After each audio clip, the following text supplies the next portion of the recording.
కారణంగా బలహీనపడ్డ రుతుపవనాలు. భారతదేశ వ్యాప్తంగా ఎల్ నినో పడగ. కమ్ముకుంటున్న కరువు మేఘాలు. కేంద్రం విడుదల చేసిన రెడ్ లిస్ట్ లో సీమ జిల్లాలు. రాయలసీమ ప్రాంతంపై ఎల్ నినో విశ్వరూపం. తుంగభద్ర, శ్రీశైలం ప్రాజెక్టుల్లో అడుగంటిన జలాలు. ప్రశ్నార్థకంగా పంటల పరిస్థితి. ఆందోళనలో అన్నదాతలు. ఎల్ నినో ముప్పు ఎదుర్కొనేందుకు సర్కార్ సమాయత్తం.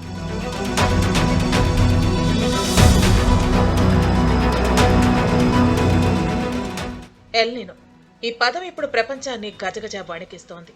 ఆకస్మిక కరువుతో చాలా దేశాలు విలవిల్లాడుతున్నాయి. పసిఫిక్ మహాసముద్రంలో ఉపరితల ఉష్ణోగ్రతలు పెరగడాన్ని ఎల్ నినో అంటారు. దీనివల్ల రుతుపవనాలు బలహీనపడి మన దేశానికి వచ్చే వర్షాలు తగ్గిపోయాయి. దీంతో ఎల్ నినో విశృంఖలంగా తన విశ్వరూపం ప్రదర్శిస్తోంది. దేశవ్యాప్తంగా 111 ప్రాంతాల్లో వర్షాభావ పరిస్థితులు తప్పవని కేంద్రం రెడ్ లిస్టు విడుదల చేసింది. ఈ జాబితాలో రాయలసీమ ప్రాంతం ఉంది. సీమ ముఖద్వారం ఉమ్మడి కర్నూలు జిల్లాలో క్రమక్రమంగా తీవ్ర ప్రభావం చూపుతోంది ఎల్ నినో. కరువు కాటకాలకు కేర్ ఆఫ్ కర్నూలు జిల్లా. కొన్నేళ్ల నుంచి వర్షాభావ పరిస్థితుల్లో వ్యత్యాసం. వర్షాలు కురిస్తే అతివృష్టి, లేదంటే అనావృష్టి అన్నట్లుంది పరిస్థితి. సకాలంలో వర్షాలు కురవటం వల్ల ప్రాజెక్టులు నిండటంతో ఖరీఫ్ సీజన్ సాఫీగా సాగుతోంది. వ్యవసాయం చేసే రైతులు కరువు కోరల నుంచి ఇప్పుడిప్పుడే బయటపడుతున్న నేపథ్యంలో ఎల్ నినో ఎఫెక్ట్ జిల్లాపై తీవ్ర ప్రభావం చూపుతోంది. ఉమ్మడి కర్నూలు జిల్లాలో ఎల్ నినో ఎఫెక్ట్ ఏ మేరకు ఉంది? ప్రధాన జలాశయాల్లో నీటి నిల్వలు ఎలా ఉన్నాయి? తొలకరి వర్షాలకు వేసిన పంటల పరిస్థితి ఎలా ఉందో ఏబిఎన్ ఆంధ్రజ్యోతి గ్రౌండ్ రిపోర్ట్లో చూద్దాం.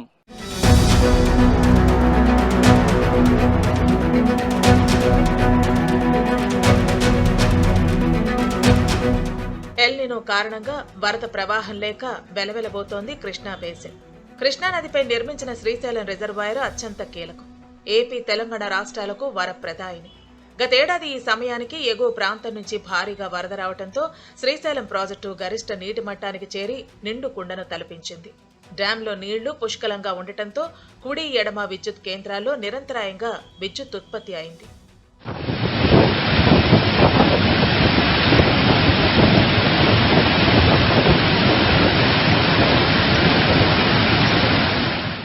సీన్ కట్ చేస్తే ఈ ఏడాది పరిస్థితి పూర్తి భిన్నం.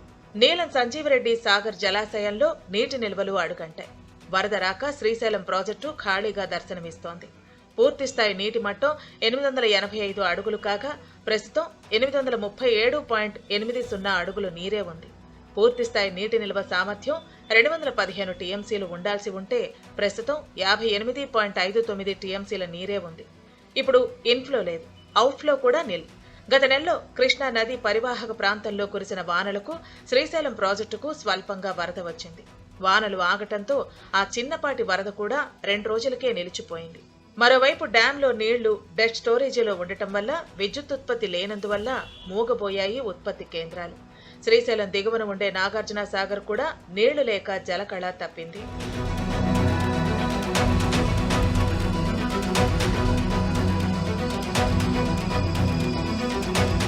శ్రీశైలం ప్రాజెక్టులో నీరు అడుగంటడం వల్ల ఎగువన బ్యాక్ వాటర్ ఆధారంగా నిర్మితమైన మల్యాల వద్ద Handrineeva Sujala Sravanthi, Pothireddypadu head regulator, Banakacherla head regulator, Muchumarri ఎత్తిపోతల పథకం ద్వారా వెలుగోడు, అవుకు, గోరుకల్లు రిజర్వాయర్లకు నీటిని ఎత్తిపోసే ఆస్కారం లేకుండా పోయింది.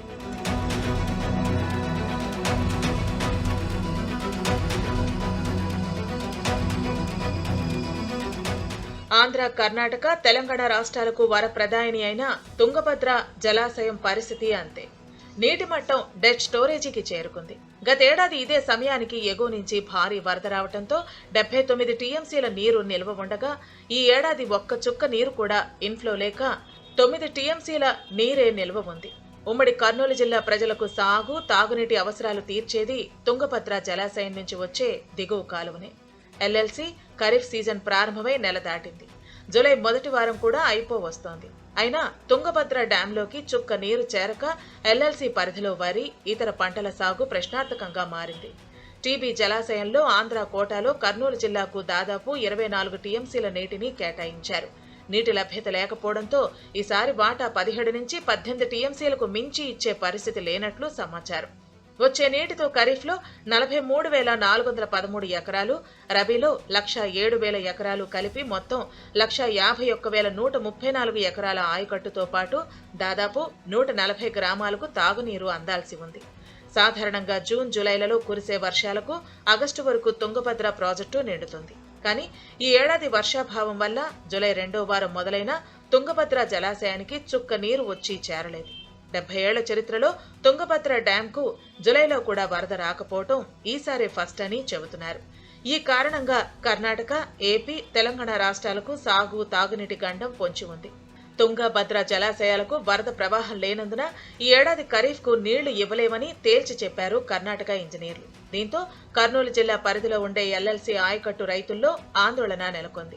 వరి సాగు చేసుకునేందుకు రైతులు నారు పోశారు.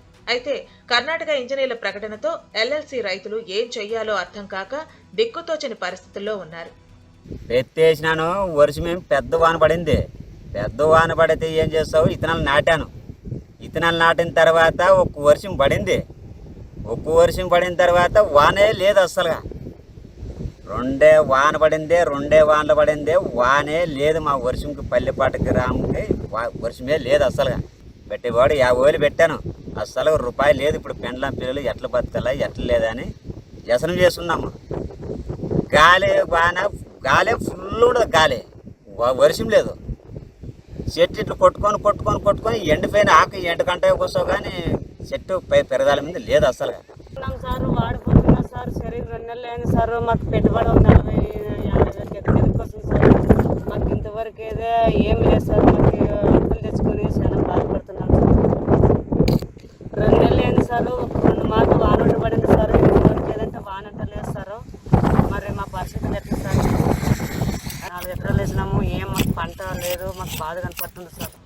ఇక తుంగభద్ర జలాశయం దిగువన ఉన్న సుంకేసుల డ్యాంలో కూడా నీటి నిల్వలు పడిపోయాయి. ప్రస్తుతం కర్నూలు నగర ప్రజల తాగునీటి అవసరాలకే వినియోగిస్తున్నారు. సుంకేసుల నుంచి కేసీ కెనాల్ ద్వారా కర్నూలు, కడప జిల్లాలకు సరఫరా అవుతుంది. గతేడాది ఈ పాటికి సుంకేసుల ప్రాజెక్టు నిండింది. దీంతో ఖరీఫ్ ప్రారంభంలోనే కేసీ కెనాల్ కు ఇరిగేషన్ అధికారులు నీళ్లు విడుదల చేశారు. అయితే ఈ ఏడాది మాత్రం ఆ పరిస్థితులు మచ్చుకైనా కనిపించడం లేదు. వరద ప్రవాహం లేక తుంగభద్ర నది కళతప్పింది. ఎటు చూసినా రాళ్లు, రప్పలే దర్శనమిస్తున్నాయి. కేసీ కెనాల్ కింద అధిక భాగం రైతులు కర్నూలు సోనామసూరి సాగు చేస్తారు. అయితే ఈ సంవత్సరం మాత్రం కనీసం మెట్ల పైర్లకు కూడా నీళ్లు ఇస్తారా లేదా అన్నది ప్రశ్నార్థకంగా మారింది. 2 ఎకరాలు పత్తి పెట్టాను. పత్తి పెట్టుబడి ఒక 20,000-30,000 పెట్టాను. నా ఇంట్లో 10 మంది పెద్దలంతా 11 మంది ఉన్నాము. మేము ఎట్లా బతకల్లా, కూలీలు లేవు, ఏమీ లేవు. మరి మందులు కొడితే కానీ డబ్బులు ఇవ్వమంటే గవర్నమెంట్ పోతే అక్కడ పోతే సాహుకారులు మాట్లాడారు, మా బతుకులు చూపండి అయ్యా, ఏడాది సహాయపడండి కొద్దిగా. మీరు గవర్నమెంట్ దిక్కునల్లా మేము సహాయపడాలి, లేకపోతే సహాయపడము. చూడండి అయ్యా కొద్దిగా దయచేసి. అంతా మాకు ఎండిపోతున్నావు. ఇంకా ఎందుకే 2 నెలలు అయింది పైరు వేసి. ఇంకా కొట్టుకొని ఏం లేదు మా అంతా. వర్షం లేదు, మనం 2 సార్లు పండింది, నెల అయింది పైరేసి, ఇంతవరకు వర్షం లేదు. మనం ఎట్లా బతకాల, చాలా ఇబ్బంది అయిపోయినది. మీరు గవర్నమెంట్ ఆదుకోవాలా మమ్మల్ని. గతేడాది కృష్ణానది భారీ వరదలతో పరుగులు పెట్టింది. తుంగభద్రమ్మ పరవళ్లు తొక్కింది.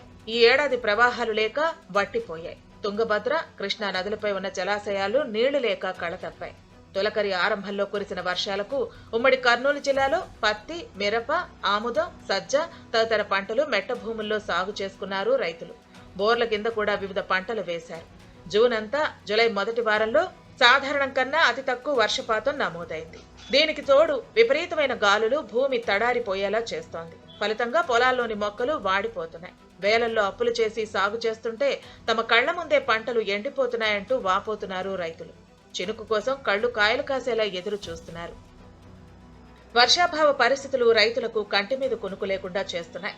ఓవైపు వేసిన పంట ఎండిపోతోంది, మరోవైపు పెట్టుబడి కోసం చేసిన ఖర్చు మట్టిపాలవుతోంది. సాగు కోసం చేసిన అప్పులు ఎలా తీర్చాలో అర్థం కాక అన్నదాతలు సతమతమవుతున్నారు. చూశారుగా, వర్షాభావం వల్ల పరిస్థితులు ఎలా ఉన్నాయో వానదేవుడి కోసం ప్రజలు 1000 కళ్ళతో ఎదురు చూస్తున్నారు. ఈ నెలలోగిన వర్షాలు కురవకపోతే కరువు కోరల్లో చిక్కుకుంటామని జనం భయాందోళనకు గురవుతున్నటువంటి పరిస్థితి. కెమెరా పర్సన్ రాజశేఖర్తో సుంకన్న, ఏబిఎన్ ఆంధ్రజ్యోతి, కర్నూలు.